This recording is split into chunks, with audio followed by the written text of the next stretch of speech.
My name is Stephen Pittam, and I was working with the Joseph Rowntree Charitable Trust, which is a UK-based foundation. Um, and from 1986 to 2001, I ran the Joseph Rowntree Charitable Trust's Racial Justice Programme.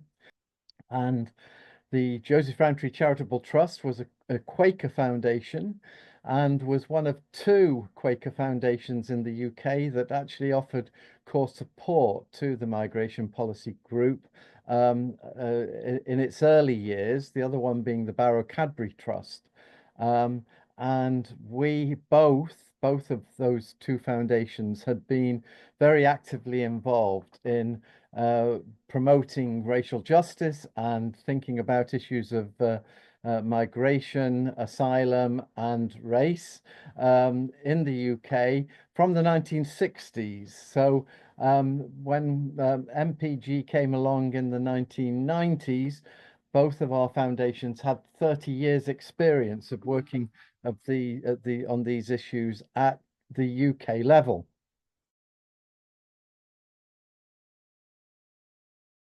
Even up until the late 1990s, um, the issues of asylum, migration, and race really were deemed to be nation state issues in a way. I mean, it is remarkable to me that we didn't really think much about the European context until the late 1990s. And I suppose, I mean, I came across, well, I first of all came across Jan Neeson probably before he actually started MPG as an independent organization when he was working for the Church's Commission for Migrants. Was it CCME, I think? Yes. It was the first time that I kind of ever thought about the issue of thinking about these issues at a pan-European level. Certainly from our foundation, we recognized that there was an opportunity of actually promoting a progressive agenda around migration, asylum, and race at the European level, but particularly thinking that then it would have an impact back in the UK because of that. So I think there were two aspects to that. One, a growing interest in thinking European and the positive nature of that. But I think MPG has played a hugely important role in kind of coordinating that action at a pan-European level, and then bringing that back home to the individual states. And many of the states, I think, were happy to be kind of to move on a European agenda, whereas they wouldn't have moved by themselves. So that was kind of part of our thinking. Yeah, we found MPG a wonderful partner in terms of being able to progress that agenda.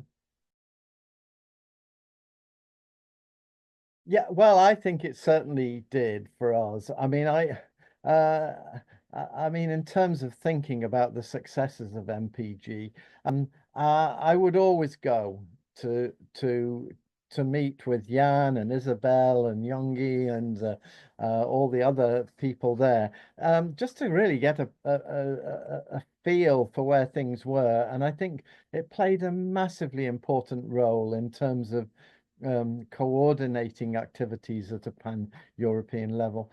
Um, uh, but of course, it was just far more than being a great source of information. It actually had an impact, and I think the starting line initiative would have been where we entered, actually. I was just looking up, and the first grant that the Joseph Rowntree Charitable Trust made, which was in very early 1996, so literally within 6 months or so of MPG establishing as an independent organization.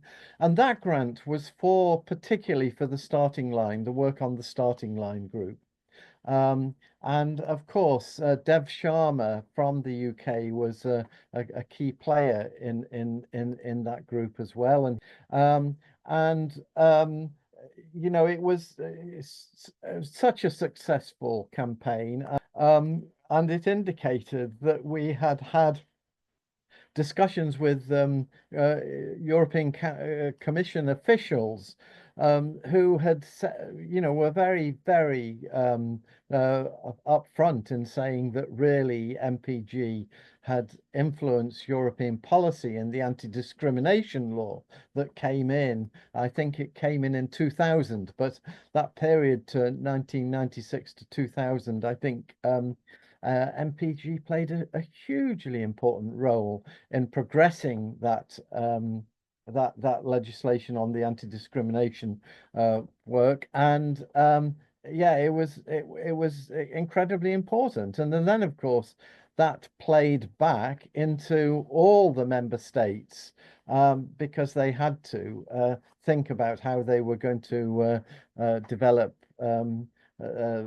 you know, their own legislation. And in the UK, it led to the Equality Act. It led to you know, a rethinking of equality, I think, altogether. So that that was a particularly innovative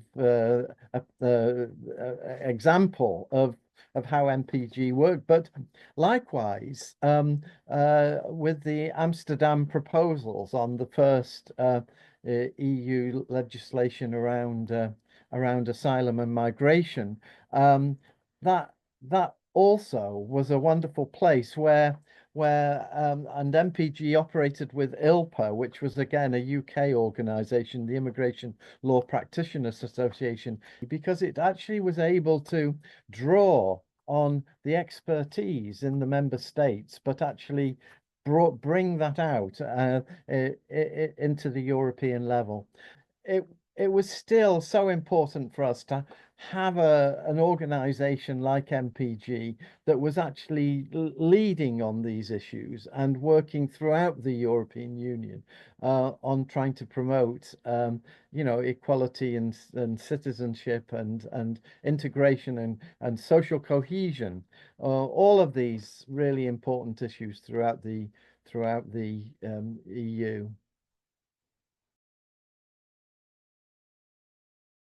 Think that if you have worked in this area for some time, you know that you move forward and then you stop. And at some points in time, just holding the line is the radical thing to be doing. And I think we're at a time like that now, I imagine, where we're holding the line and holding on to the values which actually have underpinned all of the work of MPG will be absolutely incredibly important. I mean, one of the things that you know, I do remember about MPG was its transatlantic dialogues, and that again was quite an important aspect of what MPG was able to do in the 1990s. And there's going to come a need again for transatlantic dialogue, I think, to think about what the shape of a new world order is going to be. So, I mean, what I would really feel is that we need to keep Europe together. But keeping Europe together, I think, is going to be really, really important as we move forward. So having institutions like MPG at a European level being able to sort of facilitate dialogue and communication within the European countries, but then thinking about possibly other areas as well, moving beyond Europe, thinking about what the new relationship with across the Atlantic is going to be, but then also with other powers as well. I think equally important. Um, so I think there's obviously a huge role for MPG to be there. Um, so I've got a huge respect for MPG and its small but dedicated staff who have facilitated this. One of the things that I think is that foundations really we need to keep our humility and to recognize that it's civil society initiatives which really are important. Rather, it's not what foundations can do, but rather how foundations can support civil society initiatives. So the change makers and those who are making the progress are not the foundations, it's the civil society initiatives. And I think if we really value the European context and we value the European institutions, then it's absolutely crucial that those civil society organizations and networks are supported and are supported in a way which enables them to to take forward the debate. And it feels to me as if the issues of racial justice, migration, asylum, the whole question of that area of work is going to remain critical, and therefore making sure that organizations like MPG thrive is so important.